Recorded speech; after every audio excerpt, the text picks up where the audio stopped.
Happy Sunday, everybody. Today's the day where we dig into history via fairy tales, folklore, to examine what our culture really was. Same reason the Grimm brothers published these stories, to preserve something extremely important. Very excited today because the fairy tale we're going to read is called The Three Sisters. So I anticipate really learning about women, who they used to be, what they used to be, and comparing to what we are now. I never read them ahead of time. I'm so excited. Let's get right into it. Welcome back to Far From Eden.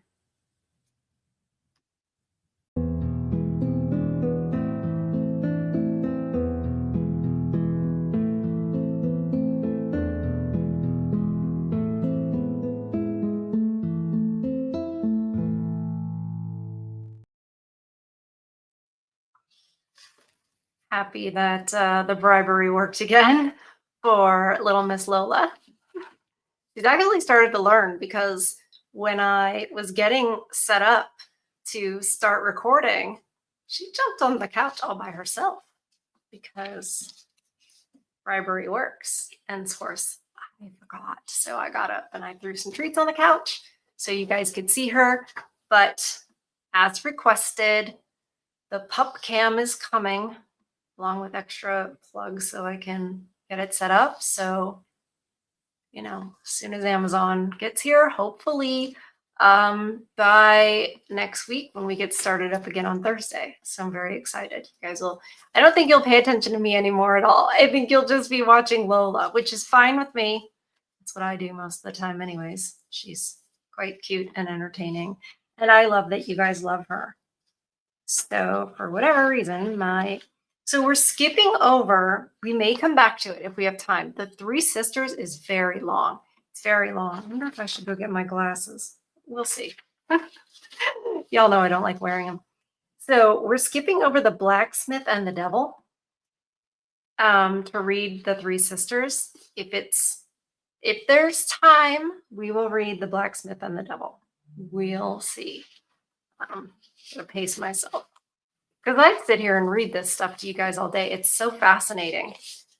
It really gets us in touch with, what we've lost. And it's reassuring, even if we can't go back, it's reassuring to know that that truth is there. I know that's pretty cheesy, but that's me. Okay, the Three Sisters.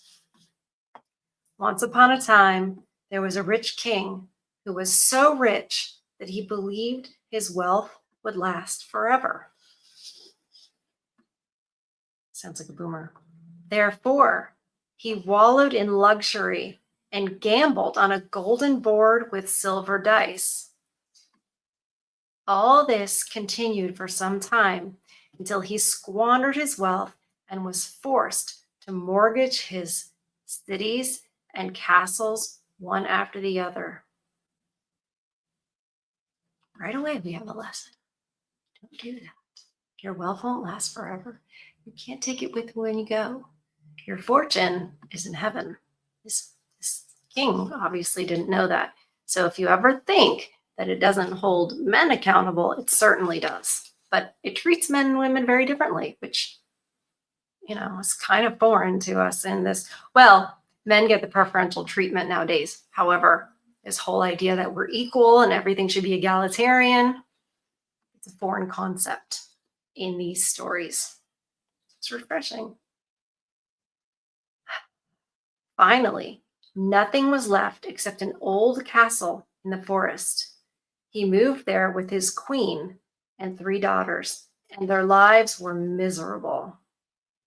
They had only potatoes to eat for their daily meal. There's so much potato fame in these stories. I love potatoes. Anyway. One day, the king decided to go hunting to see if he could perhaps shoot a hare. After filling his pocket full of potatoes, he went off to a nearby forest that nobody dared enter because terrible stories had been told about what one might encounter there, such as bears that ate people, bless you, eagles that, oh, hacked out eyes. That's what it says. And wolves, lions, and all kinds of cruel beasts. However, the king was not in the least afraid and went straight into the forest. First, he didn't see anything except huge and mighty trees, and everything was quiet beneath them. After he had walked around for a while, he became hungry and sat down underneath a tree to eat his potatoes. All of a sudden, Bear came out of the thicket, trotted straight toward him, and growled. "How dare you sit under my honey tree? You'll pay for this." The king was horrified and handed the bear his potatoes to appease him. But the bear began to speak and said, "I don't want your potatoes. I'm going to eat you yourself. But if you give me your oldest daughter, you can save yourself.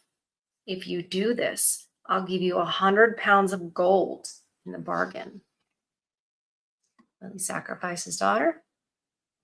We'll see. He already was a gambler and valued wealth over everything, which clearly we know we should not do. However, in the society we live in, this is very apropos because, everybody thought that in the 80s, people were extravagant, and they were more than probably any time in history. The wealth in America was overwhelming, and not that there weren't poor people and homeless people, there certainly were, but people were extravagant, and vacations were a big thing, big extravagant vacations and clothes and just designer labels, all that kind of stuff. The thing is, it didn't stop in the 80s. It became, normal. And children grew up valuing those things over everything. Everything was money. Chase your career, right? Move away from your family. The fathers and the mothers would move away from their extended family to go get a job that paid more, higher status, etc. And now you see the daughters and granddaughters of those people, and sons and grandsons too, but it seems like it's more the daughters. And what are they prioritizing? What are they saying? "Oh, I need a man that makes at least $300,000.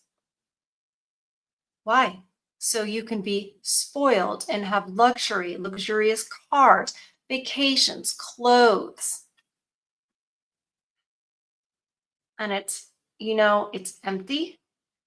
People are unfulfilled. Nihilism is at an all-time high. And this king in this story was valuing those things as well. That is definitely not a foreign concept to us in this day and age. And he has the quote opportunity right now to sacrifice one of his daughters.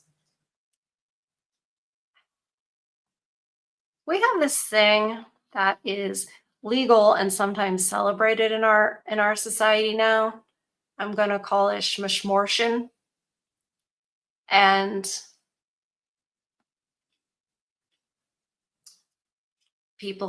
women say, "Well, I was in college. What about my career?" And that's sacrificing something, somebody, for your career, your financial stability. We do it right and left in our culture, and nobody recognizes it as that. It's a giant problem. It tears families apart, and it's part of the reason we're in the situation we're in. So I felt the need to sort of pause and point that out, because this is an issue that we face today, a huge problem. But here is just one king, and it stands out. We have an entire culture like this. And We teach our children to be like this, that money and status and profession is the most important thing. Girls, go to college in your, early 20s and put off marriage and put off family and everything. You're sacrificing those things. Many women get to be in their 30s. It's too late. So they've sacrificed something for what?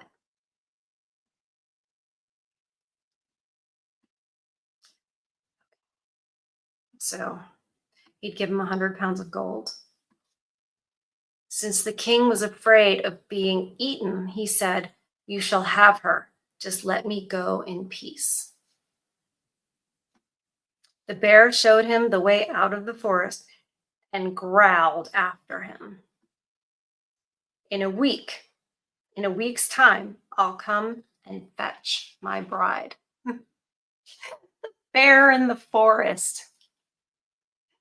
Well, you shouldn't choose the bear. Anyway, sorry. Every time I hear a bear, I think about the women choosing between the man and the bear. Incredible. All right.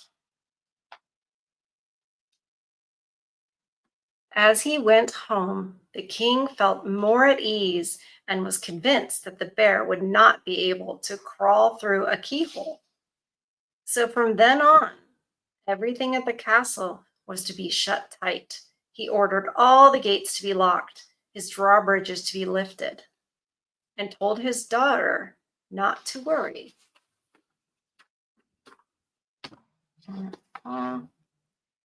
But just to be on the safe side and to protect his daughter from the bear bridegroom, he gave her a little room under the pinnacle high up in the castle. She was to hide there until the week was over. Early on the seventh morning, however, when everyone was still asleep, a splendid coach drawn by 6 horses came driving up to the castle. It was surrounded by numerous knights clad in gold, and as soon as the coach was in front, the drawbridge dropped down by themselves. The drawbridges dropped down by themselves, and the locks sprung open without keys. The coach drove into the courtyard, and a young, handsome prince stepped out. When the king was wakened by the noise and looked out the window, he saw the prince had already fetched his oldest daughter from the locked room and was lifting her onto the coach. He could just call after her, "Farewell, my maiden dear. I see you're off to wed the bear." He was in the coach. She waved to him with her little white handkerchief from the coach, and then she sped off into the magic forest as if the coach were harnessed to the wind. The king felt very bad about having given his daughter to a bear. It's funny. She just waved with her handkerchief. Bye. Bye. Women back then, it seems they were grateful just to have the idea of marriage. Imagine that. Just to be grateful that you have that opportunity. Boy, that's a foreign concept. Well, being grateful is for sure. If we were grateful, we wouldn't break up marriages and stuff like that the way we do. Because we'd focus on the things we have to be grateful for. And we wouldn't be focusing on, oh, he did this, oh, he did that. When he take out the trash, and why doesn't he ask me about my feelings and blah, blah, blah. Romance me like he did when we first got together. Be grateful for what he does. He does a lot. He shoulders a lot, more than you know. He doesn't expect a lot in return. Anyway, these women they were grateful. Like, oh, okay, well, I'm going off of my life now. I'm going to get to be married. I'm going to get to have children. I'm going to have those opportunities. Not have to, not burdens. It's all perspective. It really is. I know that's kind of a cliche, like, oh, it's how you look at it, but it really is. If you're grateful in the very beginning, to just be married because it's a beautiful thing. And I'm talking about back before we just get divorced, change our minds and stuff like that. Because I think it's good to have the restriction that we don't, because a lot of times we base those actions on these feelings that are just fleeting, and change as the wind blows. I don't think it's good for us to be able to make those decisions that can really, in effect, ruin our lives. I mean, women are the most unhappy they've ever been in history. And we're not even allowed to say that. You know why? Because everybody knows why. We asked for all this and we got it. And we're like, first of all, it's never enough. If you have a little kid and you let them have a piece of candy, is that enough? Or are they going to want more candy? And if you give them more candy, is that enough? Or are they going to want more candy until they're sick? And then they're like, oh, because it was really not a wise decision to get more and more and more. Really didn't do you any good. Just kind of giving that analogy, because we know I can't necessarily talk directly about what I'm saying. So I'll just use an analogy. It's never enough.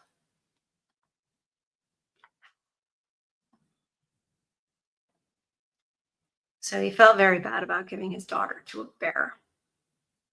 As he should. She seems kind of happy. He was so sad that he and the queen wept for 3 days. But on the 4th day, after he had done enough weeping, he realized that he couldn't change what had happened and went down into the courtyard. There he found a chest made out of smooth wood, which was very difficult to lift. Immediately he remembered what the bear had promised him. So he opened it and found 100 pounds of glittering and glistening gold. When the king saw the gold, he felt consoled. He reacquired his cities and kingdom and began leading his former life of luxury once more. Hope it was worth it. How disturbed do you have to be in your soul to be like, well, I'm consoled now? You've seen those actresses that'll give a speech and talk about their earlier schmortion and how grateful they are that they did it because they wouldn't have all this. Reminds me of this. It's the same thing. I had no idea the fairy tale was going to go here. It's called The Three Sisters. I didn't know.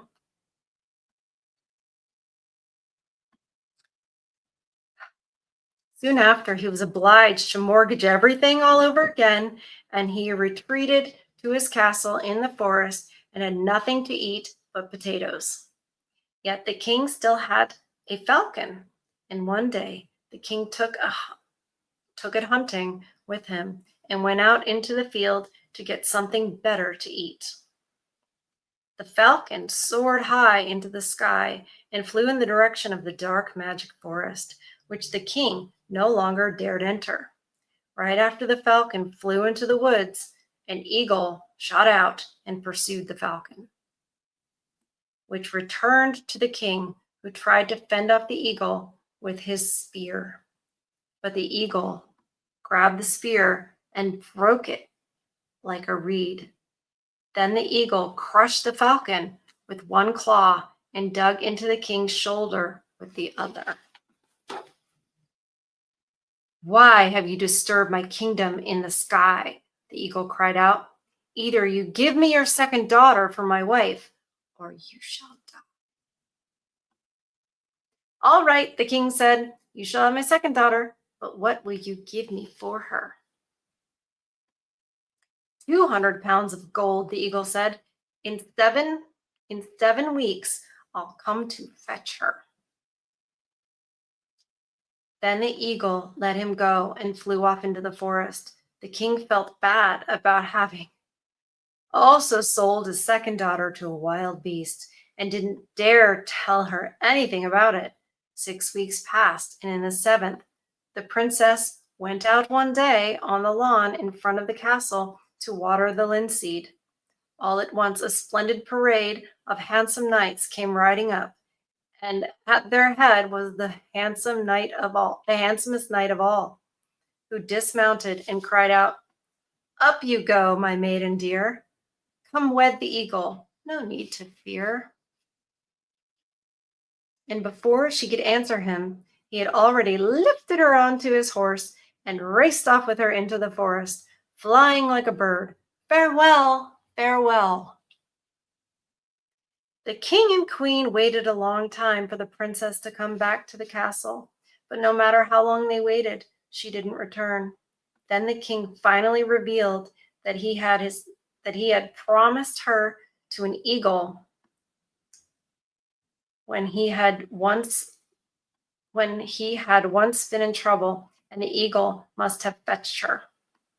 After the king got over his sadness somewhat, he remembered the eagle's promise, went down to the lawn, and found 2 golden eggs, each weighing over 100 pounds. Money is a sign of piety. Oh, prosperity preaching. It most certainly is not.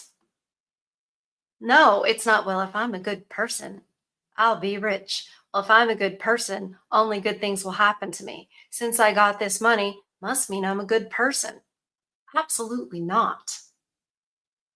It is harder for the rich man to get to heaven. So, what he is saying is very wrong and a very dangerous thing to think. But we all know that the evangelical churches, the Protestant churches, preach this. It fills the seats. It gets people to donate to their church and give and tithe because they think they're somehow buying prosperity. If I go to church, I'll be blessed. No, it doesn't work that way. This is so, every time we read one of these fairy tales, I'm like, this is so relevant. This is completely relevant to today. The Grimm brothers were geniuses to get these published.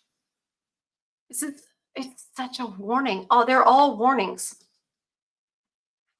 All right, so money is a sign of piety, thought the king, and he dismissed all the gloomy thoughts from his mind.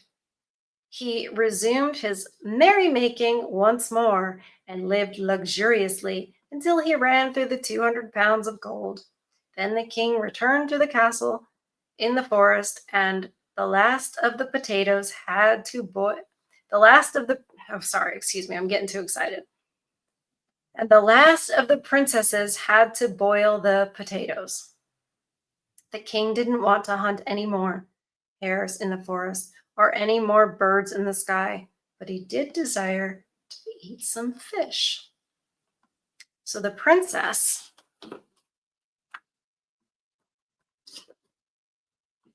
had to weave a net, which he took with him to a pond not far from the castle. A small boat was there, and he got in and threw the net into the water. On his very first try, he caught a bunch of beautiful flounders with red speckles, and when he wanted to row ashore with his catch, the boat wouldn't budge, and he couldn't get it to move, no matter how much he tried. All of a sudden, an enormous whale came puffing up to him and cried out, "Who said you could catch the subjects of my realm and take them away with you? This will cost you your life." And they have a picture of a scary whale. As the whale said this, he opened his jaws as if he were going to swallow the king and the little boat as well. When the king saw his terrible jaws, he completely lost his courage and recalled that he had a third daughter. Spare my life, he cried out, and you shall have my third daughter. That's fine with me, roared the whale. I'll also give you something for her. I don't have gold. That's not good enough for me. But the floor of my sea is plastered with precious pearls. I'll give you 3 sacks full of them. In the 7th month, I'll come and fetch my bride. Do you notice that? 7 days, 7 weeks, 7 months. Biblical. Isn't 7 the number of completion? Rojas, snowy owls. I think yin sound pipes in with scripture. I'm sorry, I'm leaving some of you guys out in the chat, but I know you'll be all over this with biblical references. This folklore understood what structures life, and it is the creator of it, of course. It's never ignored. And they don't even have to say it outright. It's just known. It was known. That was something that held our culture together. Everybody knew there's a creator. He has a son. The son died for us.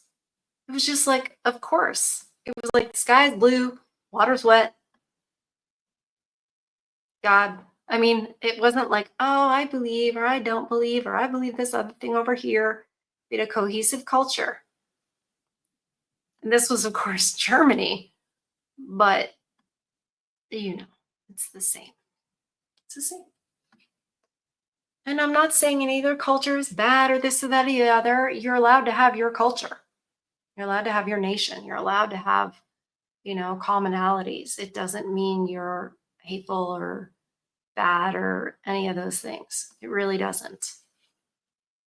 That's not how it's looked at today. Then he dived down into the water while the king rowed ashore and brought the flounders home. Yet, when they were baked, he refused to eat any of them. And when he looked at his daughter, the only one left, and the most beautiful and loveliest of them all, he felt as if 1,000 knives were cutting his heart.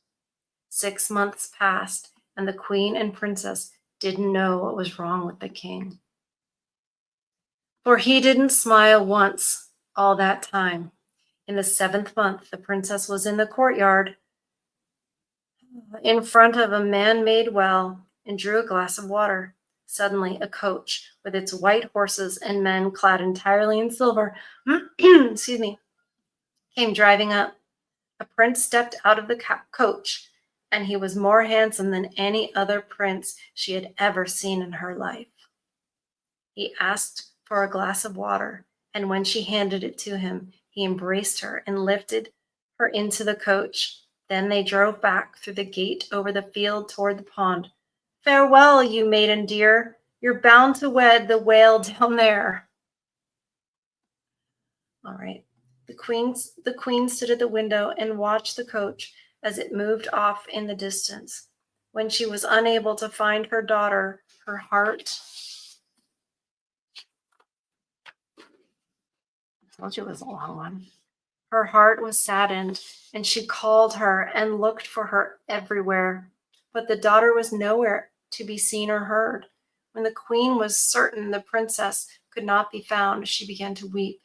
And now the king revealed to her that a whale must have fetched their daughter, for he had been forced to promise their daughter to him. He wasn't forced. He could have said, no, I won't do that. Take me. Let's talk about generations for a second. In America, the generations used to sacrifice so that their children would have a better life, right? And then the boomers came along. And I know some of you are boomers. And trust me, there are exceptions. There really are. There's also societal things where we're taught in school and government institutions and stuff. And then we look back and we're like, oh, we were lied to. The boomers gobbled up everything. Their parents, who had been through World War II, really wanted them to have a better life. Because after all, we defeated evil. And we're America. So go and, enjoy and this and that. And they did. And they're the generation right now that doesn't, they're like this king. They seem like they're going to live forever. And it's all about luxury and stuff. And they didn't sacrifice for their children the same way generations had in the past. And this king, that's what he did. He could have said, Bear, the first one, I guess you'll have to eat me because I'm not giving up my daughter. So him saying, I didn't have any other choice. No, you sure did. You sure did.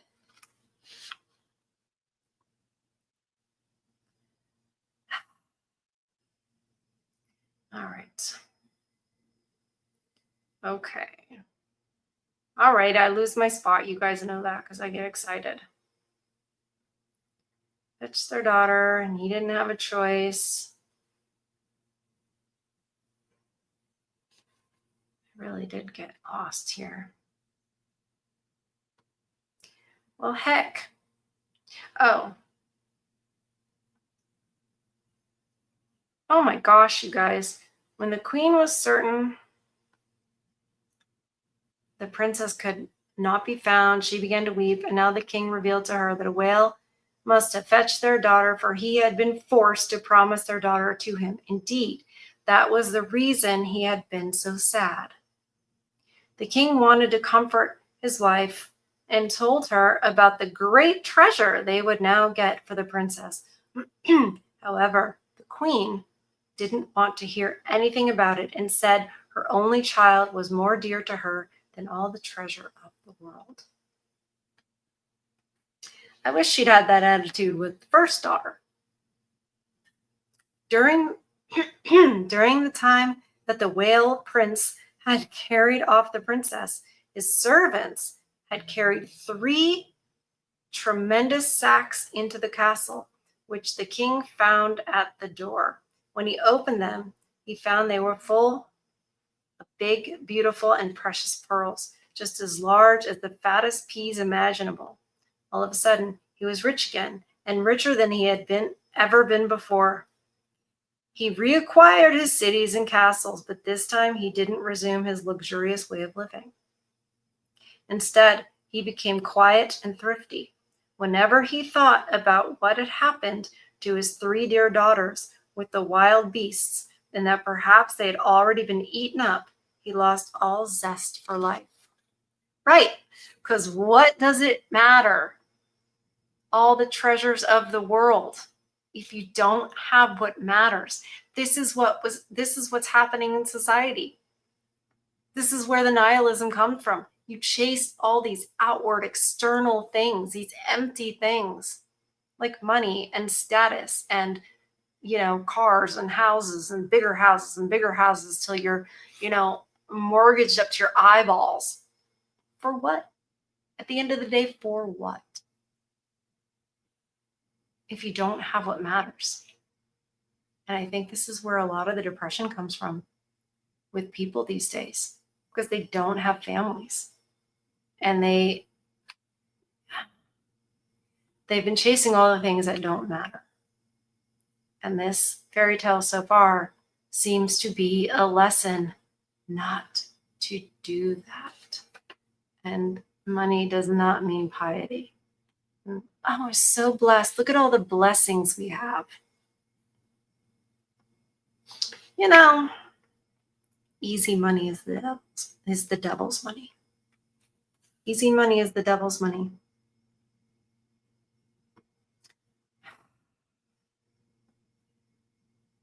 Meanwhile, the queen couldn't be consoled and wept more tears for her daughter than all the pearls the whale had given them. Finally, she became more calm and peaceful. I'm going to make sure I didn't skip anything. Thrifty. Okay, so sorry, you guys. Then all the pearls the whale had given them. Finally, she became more calm and peaceful, and after some time, she was happy again, for she gave birth to a handsome baby boy. Interesting. Since God had given them the child so unexpectedly, he was named Reynold the miracle child. Reinald. Reynold? I'm not sure. German? Reynold? Okay. The boy grew big and strong, and the queen often told him about his three sisters who were being held prisoners by three beasts in the magic forest. When he turned 16, he demanded some armor and a sword from the king, and when he received all this, he decided to embark on an adventure. So he blessed his parents and set forth. I'm so excited. Okay. He went straight towards the magic forest and had only one thing on his mind: to search for his sisters. At first, he wandered around in the great forest for a long time without encountering a human being or a beast. But after 3 days, another biblical thing, after 3 days, he saw a young woman sitting in front of a cave and playing with a young bear cub. Ew. While another very young one was lying on her lap. Reynold thought she must surely be his oldest sister, so he left his horse behind him and approached her. "Dearest sister," he said, "I'm your brother Reynold, and I've come to visit you." And she can't be that young, right? The princess looked at him, and since he resembled her father very strongly, she didn't doubt his words, but she was frightened and said, "Oh, dearest brother, hurry and run away as fast as you can, if you value your life. When my husband, the bear, comes home and finds you here, he'll show you no mercy and will eat you up." But Reynold said, "I'm not afraid, and I won't leave you until I know how you are and what things are like for you." When the princess saw that he was resolute, she led him into the dark cave that was like the dwelling of a bear. On one side was a heap of leaves and hay on which the old bear and his cubs slept, and on the other side was a magnificent bed with red covers trimmed with gold that belonged to the princess. She told him to crawl under the bed and handed him something to eat. It didn't take long before the bear came home. I smell the flesh of a human being," he said, and wanted to stick his hand under the bed. But the princess cried out, "Be quiet! Who would ever come here?" "I found a horse in the forest and ate it," he growled, and his nose was still bloody from eating the horse. "Where there's a horse, there's a man, and I smell him." Again, he wanted to look under the bed, but she gave him such a kick in the side that he did a somersault, went back to his place, put his paw in his mouth, and fell asleep. All right, no comment. Every seventh day, the bear was restored to his, wait a minute, paw in his mouth and fell asleep. Every seventh day, the bear was restored to his natural form. He became a handsome prince, his cave a splendid castle, the animals in the forest his servants. It was on such a day that he had fetched the princess. Beautiful young women had come to meet her from the castle. There had been a glorious festival, and she had gone to sleep full of joy. But when she had awakened, she had found herself lying in the bear's dark cave, and her husband had been turned into a bear growling at her feet. Only the bed and everything she had touched had remained in its natural condition. And, you guys, it's a long one. And hadn't been changed. Thus, she lived 6 days in suffering, but on the seventh, she was comforted. She didn't grow old. Because only one day a week counted in her life. and she was content with her existence.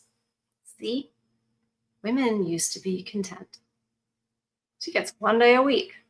The rest of the week, she lives with a bear. She was content. Be grateful. She had given her husband 2 sons who also became bears for 6 days and regained their human form on the 7th day. She stuffed their straw bed with the most delicious food all the time, including cake and fruit, and they lived off this food the entire week. Moreover, the bear obeyed her and did whatever she wanted. I don't like that. All right. When Reynold awoke, he lay in a silken bed. Servants waited on him and dressed him in the finest clothes, for his visit fell right on the 7th day. His sister entered with the 2 handsome princes and his brother-in-law, the bear. Oh my goodness. They were glad about his arrival. Everything was magnificent and glorious, and the entire day was filled with pleasurable and joyous things. But in the evening, the princess said, "Dear brothers, now it's time for you to depart. At daybreak, my husband will become a bear again, and if he finds you here tomorrow, he won't be able to control his natural instincts and will eat you up." Then the bear prince came and gave him 3 bear hairs, and said, "Whenever you're in trouble, just rub these hairs and I'll come to your aid." Okay. Then they kissed each other and said farewell. Reynold climbed into a carriage drawn by 6 horses and drove off. He went over hill and valley, up and down mountains, through deserts and forests, shrubs and hedges, without stopping to rest until the sky began turning gray at dusk. Then Reynold suddenly lay on the ground, and the horses and carriage disappeared. At sunrise, he saw 6 ants galloping away, drawing a nutshell behind them. Reynold realized he was still in the magic forest and wanted to search for his second sister. Again, he wandered about aimlessly and lonely for 3 days. Can't wait to hear what you guys say about the 3 days and the 7 and all that. 3 days without accomplishing anything. But on the 4th day, he heard a big eagle come swooping down to settle in a nest. Reynold hid in the bushes and waited for the eagle to fly away. After 7 hours, it soared into the air again. Then Reynold emerged from the bushes, went over to the tree, and cried out, "Dear sister, are you up above? If so, let me hear your voice. I'm Reynold, your brother, and I've come to visit you." Then he heard a voice calling down to him, "If you're Reynold, my dearest brother, whom I've never seen, come up to me." Reynold wanted to climb the tree, but the trunk was too thick and slippery. He tried 3 times in vain. Suddenly, a silken rope ladder dropped down, and he climbed it until he reached the eagle's nest, which was strong and secure, like a platform on a linden tree. His sister sat under a canopy made out of rose-colored silk, and an eagle egg was lying in her lap. She was keeping it warm in order to hatch it. They kissed each other and rejoiced. But after a while, the princess said, "Now hurry and see to it that you get out of here, dearest brother. If the eagle, my husband, sees you, he'll hack your eyes out and devour your heart, as he's already done with 3 of your servants who were looking for you in the forest." That number 3 again. Number 3 and number 7. It's like there are no other numbers in these tales. "No," said Reynold, "I'm staying here until your husband is transformed." "That will happen, but only in 6 weeks. If you can hold out that long, go and hide in the tree. It's hollow on the inside, and I'll drop food down to you every day." Reynold crawled into the tree, and the princess let food down to him every day. Whenever the eagle flew away, he climbed up to her. After 6 weeks, the eagle was transformed, and once more Reynold awoke in a bed that was like the one at his brother-in-law, the bear's place. Only here it was more splendid and he lived with the eagle prince in great joy. On the 7th evening, they said their farewells. The eagle gave him 3 eagle feathers and said, "If you're ever in trouble, rub them, and I'll come to your aid." Fascinating. What do you guys think about these 6 days where it's like a real grumpy, angry, dangerous bear? But then he's a good person and a good prince, and he gives them the hairs. He'll come save you. Same with the eagle with the 7 weeks. And 6 weeks is a scary, dangerous eagle. And then on the 7th week, he's not. What does that mean? What do you think that means? But also, let's point out that these women are loyal. And I don't hear them complaining, and I don't hear them criticizing. Now, the first daughter did give him a swift kick. That was odd. Didn't condone violence. But it's weird he didn't hurt her. They're not hurting these brides. It's just, I can't wait to hear what you guys think.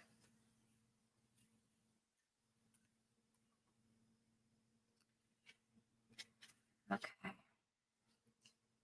Then he gave him servants to show him the way out of the forest.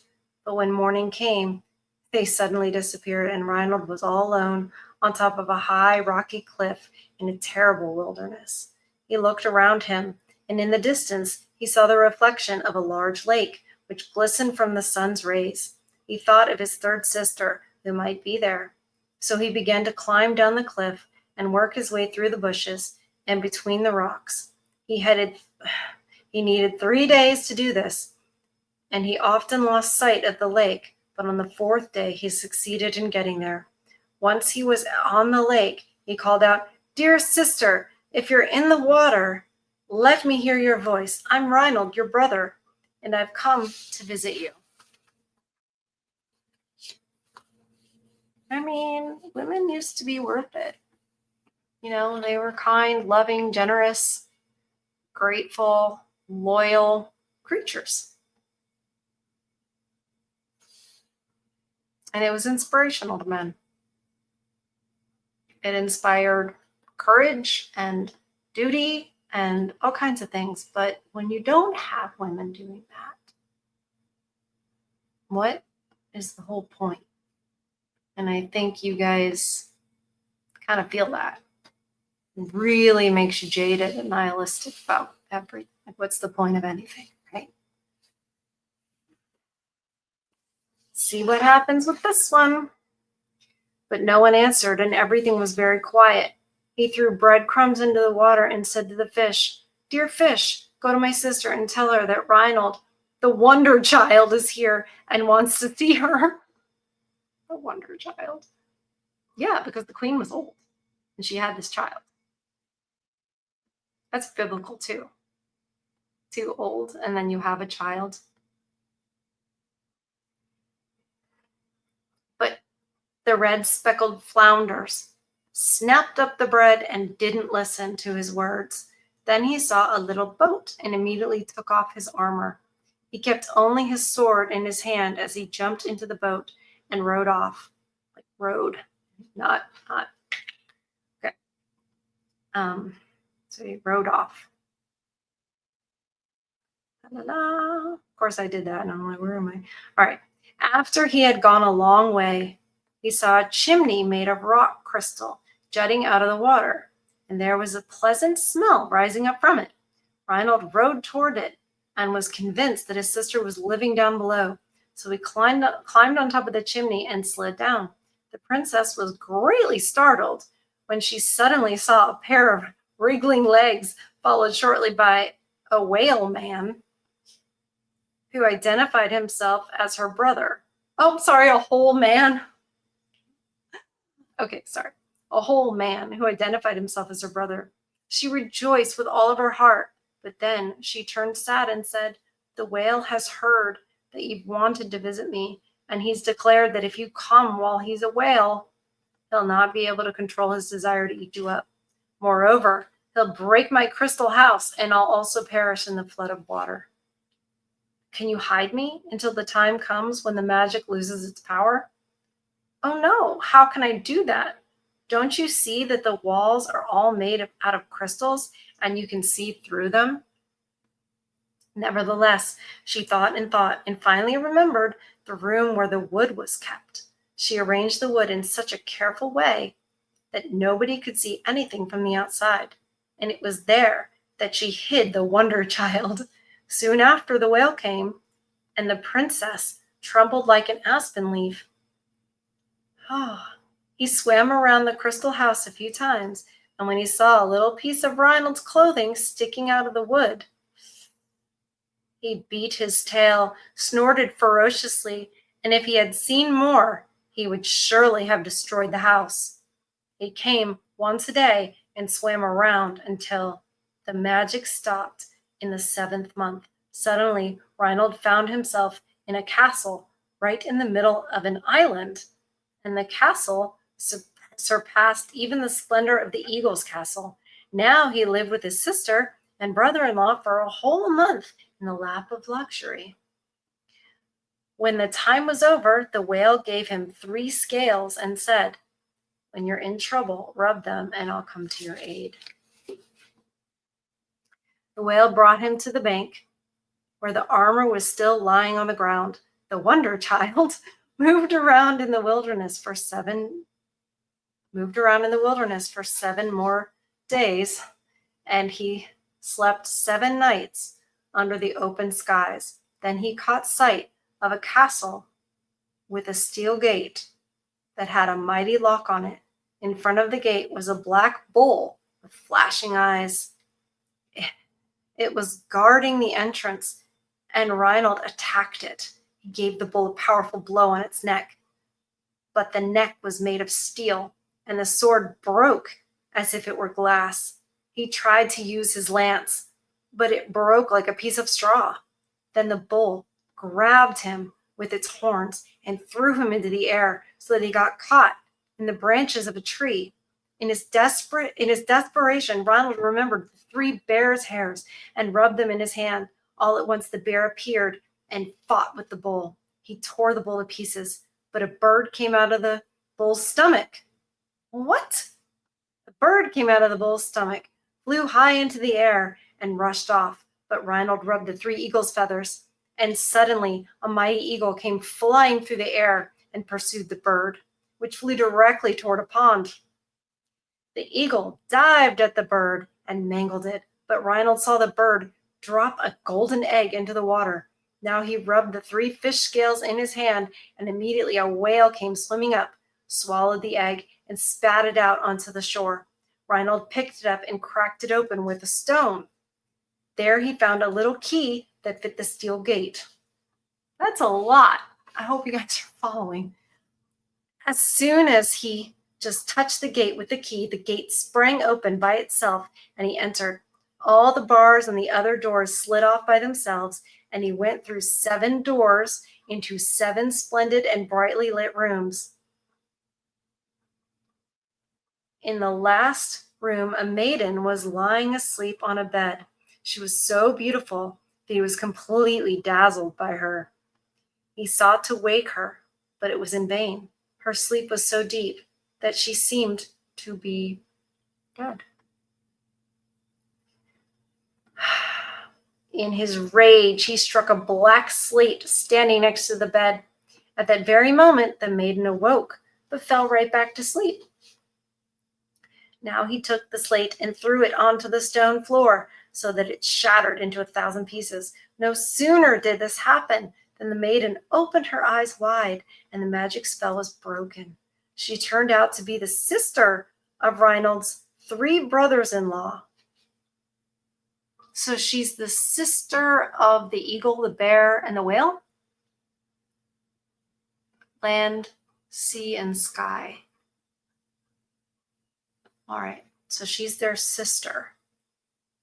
All right. Because she had rejected the love of a godless sorcerer, good girl, you need to get that God-fearing man. That is the number one thing. That's number 1. She had rejected the love of a godless sorcerer. He had sentenced her to death-like sleep and changed her brothers into animals. They were to remain that way so long as the black slate remained untouched. Wow. Reynold led the maiden out of the castle, and as they passed through the gate, his brothers-in-law came riding up from 3 different directions. They had been released from the magic spell, and with them came their wives and children. Indeed, the eagle's bride had hatched the egg and carried a beautiful baby girl in her arms. Now all of them traveled to the old king and queen. The miracle child brought his 3 sisters home. Soon he married the beautiful maiden, and their wedding provided great joy and pleasure to everyone. The last sentence is, now the cats run home, for my tale is done. I don't know what a story. Look at it's 55 minutes. I knew that was gonna be a long one. So many miracles. So much faith. He had courage and faith to go into the forest. The king was selfish and materialistic, thinking that that meant he was pious because he had all that stuff. The 3 daughters never complained. They just handled it. You know, you get what you get and you don't get upset, right? They didn't try to escape. There was once a time when we were grateful, and this has been a theme in some of the other stories, you know, to be grateful for what you have. I mean, they had a roof over the head, they had food, they were safe, and they were grateful for it. Their brother, you know, valor, honor, it all fit together.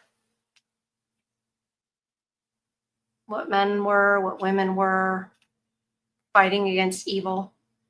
Who was the villain? Okay? At the end of the day, it seems like it was the king. And yeah, he kind of was.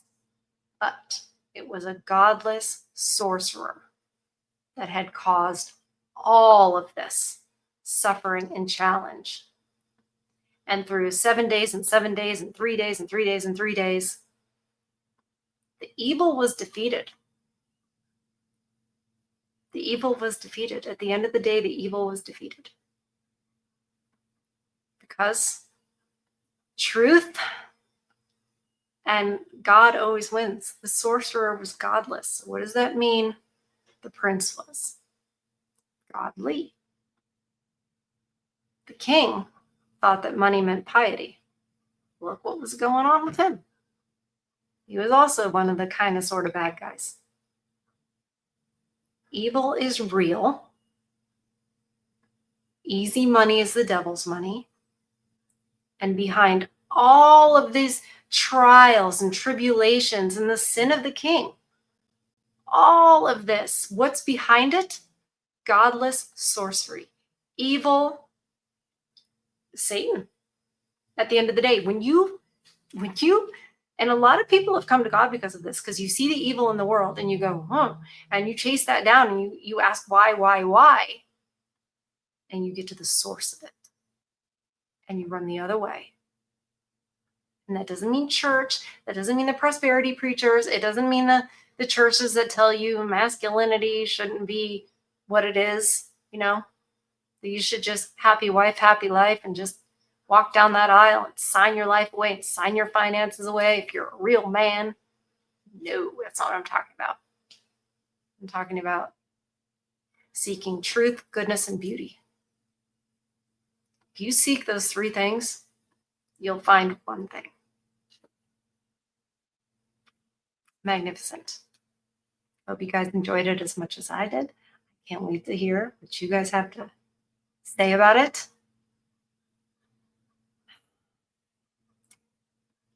On top of this, continue to feed your souls. always protect your peace and don't let anybody take it. I love you guys, and I'll see you on the next one.